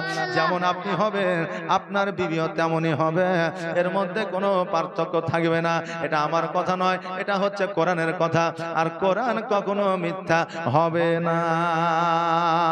এ বাবাজি ভাইরা, ও আমার মা বোনেরা, এইদিকে জাবির বাড়িতে আসলো। আসার পরে এবার বললো, তাহলে বকরিটাকে জবাই করি। এবার বকরিটাকে হালাল করলো। হালাল করার পরে খালিয়া নিল, গোস্ত রেডি হয়ে গেল। জবের আটাগুলোকে আপনার তৈরি করছে। এইদিকে দুইটা সন্তান ছিল, একটা ইব্রাহিম আর একটা আহমদ। এবার দুই সন্তান, একটা সন্তান দেখেছে আপনার ছাগলটা হালাল করা, আমাদের কুরবানির সময় বাচ্চাদেরকে নিয়ে যায় না, দেখেন না, দেখে একটা বাচ্চা দেখেছে। এবার আরেকজন বাচ্চা সেই সময় ছিল না, আসার পরে, এ ভাই শোনো, আব্বা যে বকরিটা জবাই করলো, হালাল করলো, কেমন করে করলো? বলে দেখবি? বলে হ্যাঁ। বলে এই জায়গায় দাঁড়া। ওই ছোরা কান নিয়ে এসেছে, ওই বাচ্চাটাকে শুইয়াছে। এবার শোয়ানোর পরে ওই ছোরা কান আর গলাতে চালিয়ে দিয়েছে। বলেন জিন্দা থাকবে না মুর্দা হবে? কোনটা? মুর্দা হবে। ছোরা যখন চালিয়ে দিয়েছে, দেখছে যেন ভাই আর বেঁচে নাই, মারা গেছে। এবার বাপ মা যখন জানতে পারলো আমার সন্তানকে কেটে দিয়েছে, এবার জাবির বলতেছে, বিবিরে কান্না করিও না, এই বাচ্চাটিকে এই জায়গায় ধরে একটা জায়গায় গুপ্ত জায়গায় রেখে দাও। আর নবী যদি জানতে পারে দাওয়াত খাবে না, আর নবী ক্ষুধার্ত থাকলে আমরা সহ্য করতে পারবো না। জোরে বলেন সুবহানাল্লাহ। নিজের সন্তানকে নিজের মনের মধ্যে পাথর বেঁধে নিয়ে একটা জায়গায় কন্যারে আপনার ঢাকা দিয়ে দিলেন যাতে জানতে না পারে। এবার এই ছেলেটা যেটা বেঁচে আছে সে হয়তো নবীকে বলে দিবে, যাতে না বলে দেয় এই জন্য বাচ্চাটাকে বলছে বাবা শুনো কিছু কথা আছে, কিন্তু বাচ্চা মনে করছে আমাকে ধরতে পারলে মারবে। তো বুঝলেন না, বাচ্চা যদি অন্যায় করে, বাপ যদি আদর করে ডাকে, তাও বাচ্চার ভয় থাকে, থাকে না জি? থাকে। বাচ্চাকে ডাকে কিন্তু আসে না, বাচ্চাকে যতবার ডাকে তত দূরে যায়। এই করতে করতে ছাদের উপরে উঠে গেছে। এবার বাচ্চাকে বললো বাপ নামো, নামে না। এবার যখন ওই ছাদের উপরে তার বাপু উঠে গেল, ওই বাচ্চাটা উপর থেকে নিচে লাফ মেরে দিল। আর যেমনই নিচে লাফ মেরে দেওয়া, ওই বাচ্চাটা বুক পাড়া দিয়ে পড়ে, মুখ দিয়ে রক্ত ওঠে, কলিজা ফেটে গিয়ে ওই জায়গায় ওই বাচ্চাটিও মৃত্যুবরণ করলো। ওই বাচ্চাটিকে নিয়ে এসে আর একটা বাচ্চার কাছে আপনার শোয়া দিল, যাতে নবী জানতে না পারে। আর নবী জানতে পারলে খানা অনুষ্ঠান বন্ধ হয়ে যাবে। নবী আমার কি জানে না, নবী আমার গায়ের সংবাদ দেনেওয়ালা দাতা নবী। এবার বাবাজি ভাইরা, নবী আমার সব জেনে গিয়েছে। বাড়িতে আসলো, আসার পরে বললো যাবি আজকে এইগুলার আটা বলে হা, আর এইগুলা গোস্ত বলে হা, বলে আরো লোকজন ডাকো। কিসের জন্য? রুটি তৈয়ারের জন্য, গোস্ত রান্না করার জন্য। বলছে হুজুর এই সামান্য গোস্ত, এই সামান্য রুটি আর লোক কি হবে? বলছে আমি বলছি ডাকো। আর আমার নবীজের থুতু মোবারক লাগিয়ে দিলেন, আর আপনার একটা চাদর দিয়ে ঢেকে দিলেন। বলে এক কর থেকে বার করবা আর রুটি তৈরি করবা, এক কর থেকে বার করবা আর গোস্ত সকালকে দিয়ে সকলকে দিবা, দেখবা শেষ হবে না। সকল সাহাবীকে দিয়েছে, শেষ হয় না। এবার আমার নবীজি খেতে বসেছে। এবার নবীজি খেতে বসার পরে বলছে জাবির, আমি শুনেছি তোমার দুইটা পুত্র সন্তান আছে, ওই সন্তান দুটাকে তুমি নিয়ে এসো। জাবির বলছে হুজুর আপনি খেলেন, আমার সন্তান না জানি কোন দিকে আছে, তারা বাচ্চা ছেলে খেলাধুলা হয়তো ব্যস্ত আছে। আমার নবী বলল জাবির রে, আজকে ওই বাচ্চা দুটো যতক্ষণ না আসবে ততক্ষণ পর্যন্ত আমি খাবার খাবো না। এবার বাবা এত সুন্দর করে বুঝাইতে চাইছেন আমার নবীকে, কিন্তু বুঝে না। হঠাৎ করে মা জননী দুই চোখের পানি ছেড়ে দিয়ে কেঁদে কেঁদে বলছে হুজুর গো এই অবস্থা, কারণ মা সন্তানের ব্যথা চেপে রাখতে পারে না। মা কাঁদতে কাঁদতে বলছে হুজুর এইরকম অবস্থা, জানিয়ে দিলে হয়তো আপনি খাবেন না, সাহাবীরা খাবে না, এই জন্য আপনাকে জানাইনি। আমার নবীজি বলল যাবি, তোমার দুই সন্তান মৃত্যু কে তোমাকে বলেছে? বলে আমরা নিজে দেখেছি। বলে একবার ডেকে নিয়ে এসো দেখি। এবার ওই জাবির যখন বাচ্চার কাছে যায়, চাদরখানা হঠাৎ দেখছে যেন বাচ্চা মারা যায়নি, যেন বাবা নিদ আছে, ঘুমে আছে। জোরে বলেন সুবহানাল্লাহ। বাচ্চা দুটোকে ডেকে নিয়ে আসলেন আমার নবী। নিয়ে আসার পরে দুই পাঁজরে বসালেন, দুই পার্শ্বে বসালেন। বসানোর পরে খাওয়া দাওয়া করলেন। আপনার ওই যে বকরিটা হালাল করেছিল, ওই বকরিটাকে আবার জিন্দা বানিয়ে দেওয়া হলো। জোরে বলেন সুবহানাল্লাহ। আর যে আটাগুলো ছিল, ওই জবের আটাগুলো আপনার অতটাই ছিল, বাড়নি কমেও যায়নি। এর জন্য বলছেন হযরত জাবির হয়ে হাজির নবীজির কাছে, দেখে নজরে তার উদরে পাথর বাঁধা আছে। জোরে বলেন সুবহানাল্লাহ। দেখে নজরে তার উদরে পাথর বাঁধা আছে। ওগো যাহার হাতে, ওগো যাহার হাতে দো জাহান খাজনার চাবি, কয়েক দিন ধরে অনাহারে আছেন মোর নবী, কয়েক দিন ধরে অনাহারে আছেন মোর নবী। ওগো দাওয়াত বলে জাবির চলে আপন বাড়ির পানে, আর নবী আমার দিলেন খবর সাহাবাদের কানে। ওগো দাওয়াত খেতে, ওগো দাওয়াত খেতে হবে যেতে ওই জাবিরের বাড়ি, কয়েক দিন ধরে অনাহারে আছেন মোর নবী। ওগো দাওয়াত বলে জাবির চলে আপন বাড়ির পানে, আর নবী আমার দিলেন খবর সাহাবাদের কানে। এইদিকে জাবির রাদিয়াল্লাহু তাআলা আনহু যেন বাবা বলতেছেন ওগো বেরিয়ে এসে বলে হেসে, বলছে বেরিয়ে এসে বলে হেসে ওগো মোর স্বামী, যা ঘরে আছে জলদি করে রান্না করি আমি, যা ঘরে আছে জলদি করে রান্না করি আমি। ওগো নূর নবীরে,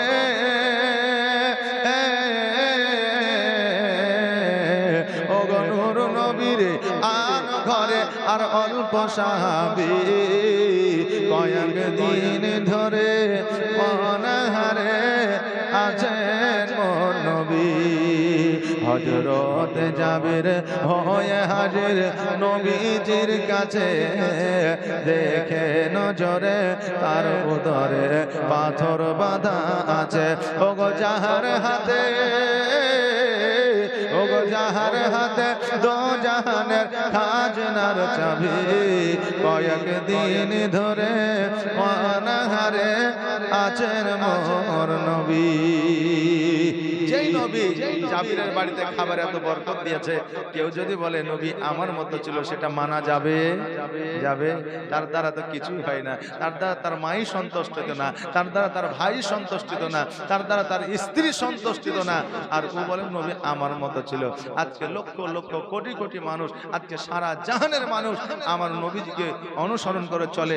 শুধু আজকে আমরা মুসলমানই নয়, প্রত্যেকটা ধর্মের মানুষ আমার নবীকে ফলো করে। আজকে আমেরিকায় যে আইন চালু আছে, আজকে কুয়েতে যে আইন চালু আছে, আজকে বাংলাদেশে যে আইন চালু আছে, আজকে ভারতে যে আইন চালু আছে, আজকে পাকিস্তানে যে আইন চালু আছে, এই সমস্ত আইনগুলা হচ্ছে আমার শরীয়তের আইন। জোরে বলেন সুবহানাল্লাহ। পুলিশি প্রশাসনিক আইন কোথা থেকে পেল? ইসলাম থেকে পেল।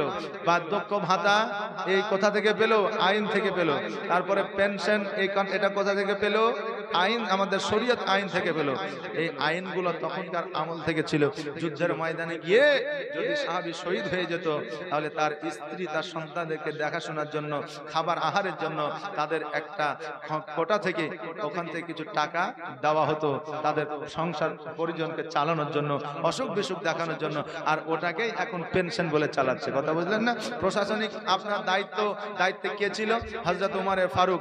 এই যে এলাকায় এলাকায় থানা তৈরি করেছিল, একটা তাদের পোশাক তৈরি করেছে, এটা কে করেছিল?